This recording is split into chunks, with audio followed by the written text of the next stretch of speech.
What it is, my brother? Yo, dime a ver. Hanging out. Tranquilo. Thank you for coming over here first. Anytime, my brother. For those who don't know, have no idea who you are. Who's Messia? Where did he come from? Where did he grow up? Mi nombre es Benito Manuel Garcia, alias Messia. I was born in the Dominican Republic. I've been here in the United States, in New York City, since I was 2 years old. I came here actually 4 days before my second birthday. I was born June 8, 1990, so I came here June 4th. I'm a Spanish rapper, Spanish artist from Harlem, NYC. Where in Harlem, NYC, did you grow up in? When we got here, we first came to 136 in Broadway. Then we went to 137 in Broadway, and then we went to 134th in Broadway. And 134th in Broadway is where I lived all my life until I just recently moved from there. And you went to school there? You have your childhood friends there? Right up the block. I went to PS 161 right up the block, and I used to chill in 139 in Broadway. So every day I would wake up and I would walk 4 blocks and chill in 139, 4 or 5 blocks. And that was my stomping grounds right there. No sports? You didn't really get into the sports? I used to play baseball, but ya tú sabes, started smoking weed, started hanging out, and then went my baseball career. But I always had the love for the music, and I would just play baseball because I guess every Dominican wants to play baseball, has baseball dreams, but it was nothing to get serious as my music. Right. So your music, when did you first realize that you wanted to do it, and when did you get into it? I come from a very musically inclined family. Like my dads and uncles will always get together, and one of them would bring out the guitar. They all knew how to play the guitar, so they would be playing guitar. My father would always be listening to music, siempre cantando. Always my mom would cook. He'll help my mom. He'll do the dishes. He'll always be singing. He'll always be, listening to great records and stuff. So since I was very young, I knew that I felt good every time I listened to music. Every time I heard my father sing, he had a very nice voice. He used to write music. My uncles as well. So yo siempre sabía que la música era algo como que, I don't know, it just felt good. And at the age of 11 is when I wrote my first verse, when I was 11 years old. So ever since then, I used to rap that one verse. I remember I spit that one verse since I was 11 to the age of 16, when I really started taking it more serious and just getting into my pen game and just writing music. But I would see the reaction of people with that one verse and yo, mira este chamaquito de 11 años con este verso. That el cuñado mío, he was that one that actually helped me. I wrote it, but he polished it. He just made it with the rhyming. He really helped me with the lyricism and shit like that. So, but people would just go crazy when I would spit this one verse. So ever since then, it was just it's lit. That's what I wanted. I wanted that. Me gustaba hacerlo y también me gustaba la reacción del público porque lo hacía bien. How did you, what kind of obstacles did you face during that time when you started up to fairly when you became very well known? In the music, was it smooth sailing the whole way, or was it? No, not at all. I mean, you know what I'm saying? My family no tenían los recursos. My mom was working 2 jobs. My dad was not even employed. My dad was collecting a SSI check. You know what I'm saying? So it wasn't sweet growing up. So I definitely went through it. I had to I remember I used to work overnight. I've done it all. You know what I'm saying? I remember coming out of studios with just having my sister's Metro card. My man, yo, you better not lose it. That's my weekly Metro card. Having $1 in my pocket. You know what I'm saying? So I've been through it all, bro. Definitely, it's been a lot of sacrifice to be on where I'm at today. But obstacles in the way, there's always gonna be obstacles when from where I'm from. You know what I'm saying? Yo no nací en una cuna de oro. Y como te dije, yo vine a este país, tenía ese ejemplo de la mamá mía y la familia. My mom would buy me a pair of sneakers and I'd tell my dad, she paid $50 if she paid $100 because she was not going to go home and tell my dad, yo pagué $100 por esos tenis. My dad would have wowed out. We don't got that type of money to be, you know what I'm saying? That's the type of the household I grew in. So it was definitely hard. So being here where I'm at today is a whole bunch of blessings that I'm definitely grateful for. You said that you wrote this verse and it was dope. Everybody loved it. Did you rap it or sing it? Nah, it was definitely a verse. And I always remember that yo tenía 11 años because there's this one line that is super corny now, but shit, back then I was I'm only 11, stop trying to hate. Only reason your arms are strong because you masturbate. And when I used to say that, everyone used to be oh. So that was the highlight of the verse, that little bum ass punchline right there. But bro, people used to love it. So, and I'm telling you, like the reaction, bro. I really went through a lot. You know what I'm saying? I wasn't the flyest little nigga when I was growing up. Like I told you, my mom was not always keeping me free. You know what I'm saying? You know, you go to school and you got like, por ejemplo, that's why yo le doy gracias a Dios. Like my niece and nephew don't gotta go through that. Like, yo, que tío, que my friends just got the new LeBrons. Tomorrow we want to go to school wearing them. Noelia, go get him the new LeBrons, go get him this, go get him that. So back then, you know what I'm saying, like being made fun of and shit like that. Like, oh, you don't got the new Jordans, can you bum me, get this, get that. So it was hard.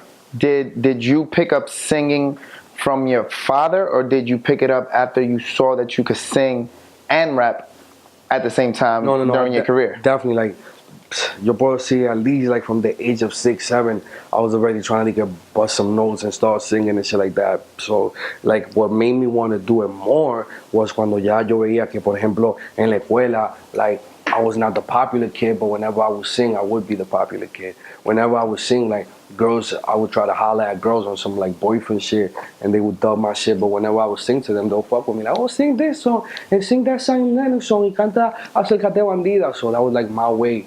You know how you got people who are the class clowns and laugh because that's the only way they get attention. I used to be the one that would like be singing and be like rapping and shit because that would be my attention. That would be like my way of being cool, if you will. Right. How do you think, moving further up, how do you think that your success affected what we call the Spanish trap movement? How do you feel that you started maybe something that was already there, but you just brought it out to the light, or do you feel maybe that it's something that's always been there and you're Of just course, it's always been there. Trap is hip hop. Everyone, you know what I'm saying? Like if si tú hablas español y hablas inglés y te gusta el hip hop en inglés, tú lo vas a hacer en español también, which is it was my story, you know what I'm saying? Like I've been doing like Spanish hip hop, I've been doing Spanish rap. So when hip hop evolved into this like trap wave, even like in English, I just did the transition in Spanish, you know what I'm saying? So as far as me, I definitely feel like I had a lot to do, you know what I'm saying? A great deal to do with the whole Latin trap movement. And it's just probably because, you know, I just gave a voice to like people from New York that could relate to what I was saying, you know what I'm saying? Because I'm doing great. I mean, so yeah, like I said, I feel like I have a great deal to do with the Latin trap movement just because a lot of people like from New York City, where I'm from, were relating to the type of music I was doing because look, I've always been a fan of El Lapis, Nat Scratch, Rest in Peace Cancerbero, but these guys are from elsewhere, so I could fuck with their music. I could say, yo, that dude is dope, mierda, ese tigre duro, rapeando. But as far as like the thing he's talking about, like towns and certain words and certain slangs, I can't really relate to that because I'm not from over there. But I'm from New York, I'm talking about que uptown, que si la marina, que si chapi chapi, que si esto, que si el botellero. That's something that we all seen, we all live in. So I was really like the first one to really do it on some Spanish shit, you know what I'm saying? So that's why I say I definitely have a lot to do with the whole movement.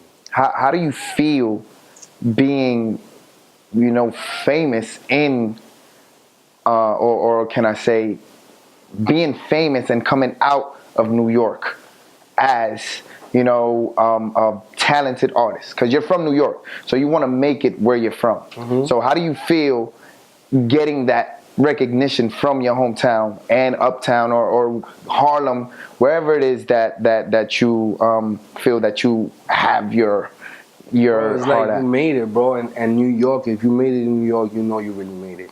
Because nosotros somos el crowd más de pinga que hay. Like, if niggas in New York is fucking with your shit is lit. You know what I'm saying?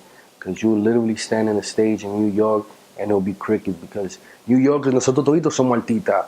So that's something that I always say about New Yorkers, bro. And you know Express, because tú eres un DJ. Like, literally, like, it'll be an artist performing, it'll be nobody looking at him. Like, everybody will be on the hookahs, todo el mundo will be talking. El dude be, like, going hard performing. Pero que en Nueva York, yo me he dado cuenta que I perform in other places and, like, the girls won't mind singing out loud. The dudes won't mind. Like, here, like, I feel like they'll be embarrassed to say, yo, I heard you singing, I saw you singing your heart out in the Messia concert, or I seen you singing your heart out in this dude's concert, like como que tienen esa vergüenza. But like when I perform other places, like you see dudes, like real dudes, tigres de la calle que se ven cantando and showing a whole bunch of love. Yo siento como que nosotros en Nueva York, para nosotros dártela, it's because you know you deserve it, because we all artists. We all estamos en flow. Nosotros toditos estamos en vaina. So that's one thing I love about New York, and just breaking through over here meant a lot to me. It was definitely like a dream come true. And of course, being from New York, you know you always got to stay on your toes All day. because you're gonna get, you know, a lot of critics, a lot of, you know, bad, I guess, publicity. Oh, that's another thing too, bro. I'm from New York, but it's a lot of chismoso here in New York, bro.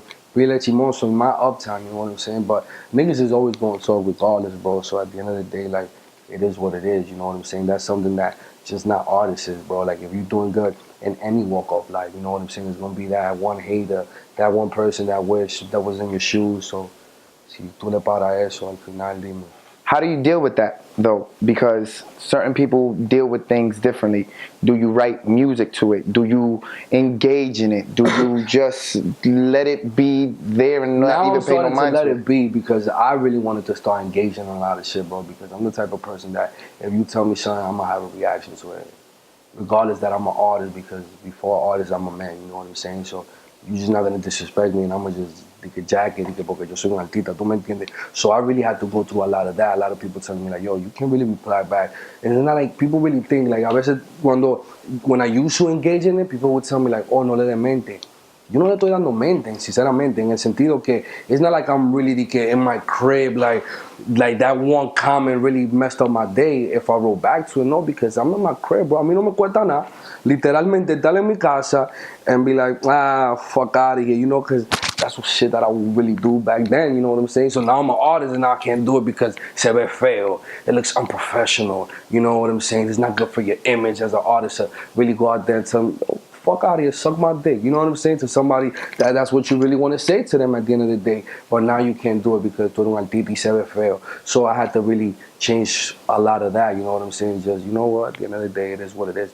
So now I'm really at the it is what it is stage. 6 months ago, a year ago, I was on my 1 in 10 gates and everything stage. How do you feel the American market has supported you on radio? Because I hear, you know, you're on Spanish radios, but the American market, to make that crossover, how do you feel that they have, you know, supported you? Bro, no me puedo quejar. Like, definitely, I cannot say the contrary. Like, listen, bro, Hot 97, Power 105, and that's just here in my city. Y más toda la otra emisora que me han apoyado a mí. So definitely, bro, I can say that I'm one of the Latin rappers from New York, or period, that has had a lot of support from American radio. You're pretty much the face of Sean John. The Latin face of Sean John. Yeah. I'm sorry. A lot of people probably don't know that. Mm-hmm. And how does that make you feel with a Sean John, you know, being associated with Diddy, another American mogul, and you're the Spanish face of his brand? How does that make you feel? First off, shout out to my publicist, Canessa, because she's a beast. And second of all, I want to say, personally, I feel honored. You know what I'm saying? It's an honor to me to even be in that position because, dude, I remember I used to literally go to the Sean John store, the one that used to be on Fifth Avenue. Like, yo iba a la Sean John store and we buy clothes with Careta. Careta used to be the illest Sean John had, bro. Like, all his pintas, like on some police shit, like back in the days, Careta would be Sean John'd out. So fast forward a few years later, I'm like the face of Sean John. I'm in Macy's, I'm in here, I'm in there, you know what I'm saying? It's definitely like a dream come true, bro. Like, one day you're wearing a brand, you're taking the train, you're paying money, you're making a line, you're at the register, and the next day you're like getting a whole bunch of boxes that you don't even know how to do with all the Sean John that I'm getting. So it's definitely a dope feeling, bro. You mentioned Careta. It's my brother. Yes, and I want you to maybe explain to me, because this is me asking your question, me now. That brotherhood, that bond that you guys have, you know, he's your security guard, if I'm not mistaken. Yeah. And it's more like you know, he's like your bigger brother. Yeah, it's just like, Careta's a bouncer, you know, like before the music thing, Careta had his bouncer license, he was bouncing in clubs, you know what I'm saying? Right. So when I was doing my thing coming up and I needed a security, I was like, yo, Careta, like the people that was already doing security for me were bouncers. So Careta era mi hermano, un tigre que yo puedo confiar, so I just had my nigga Careta with me. And he stuck with me since day one. With your single, Te dejaste amar. Te dejaste amar, es demasiado duro. Yes, demasiado duro. You went a little bit more pop, reggaeton on that. Yeah, but I always been like, a lot of people been saying like, oh, like I've seen like Vibe wrote about it and Billboard wrote about it, and they said Messia has gone more pop in like his new single, but like se han olvidado que yo tengo mucho que ver. I have a lot to do with the whole trap, but it's always been those two faces for me. Like I always would release like Tu Protagonista and then Robinson Cano, Tu Loquito and Tamo Lindo. Like if you see my shows, it's like a perfect balance. Like yo siempre te he tenido esa cara. So I guess now, because I won't lie, I had a long time without releasing a song like that, like more commercial, more towards the females, because I was just so focused in the whole Latin trap. Todo el mundo hacía Latin trap, Right. because you know that everybody and their mother started doing Latin trap. Todo el mundo, niggas was doing their own type of music, and everybody forgot whatever they was doing. I was like, oh shit, Latin trap, and just like, it is what it is. But at the end of the day, I just felt like I had to, And then I just started going through a whole bunch of shit, like legal problems and lawsuits and shit like that. And I was just trying to get all of that situated. And in the midst of that, I was not releasing like no music for the girls, like no music. ¿Tú me entiendes? So at the end of the day, I just felt like I had to come super strong with this song, with this single, and go all out. So ahí está Te Dejaste Amar. Which you did.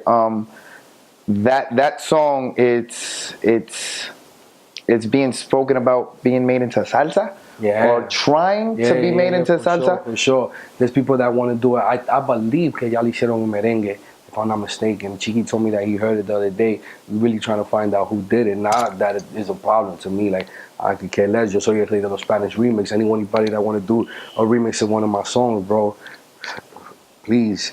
But yes, there's definitely a merengue joint, and we're trying to do a salsa joint, because mucha gente, yo voy a comentar y la gente me dice like, yo, tú tienes la voz bacana, like to do salsa, and they tell me like, yo, you should do the salsa version. So like they put that light bulb in my ear. Then I was with Secreto the other day, Sujeto, editen eso por favor. I was with Sujeto the other day, and my sound guy is his sound guy whenever he's in New York, and so he pulled up to the studio. He was telling me like, yo, tienes que hacer esa versión en salsa, muy loco, y ya estamos hablando con un par de músicos de salsa, so we should have that on the way soon.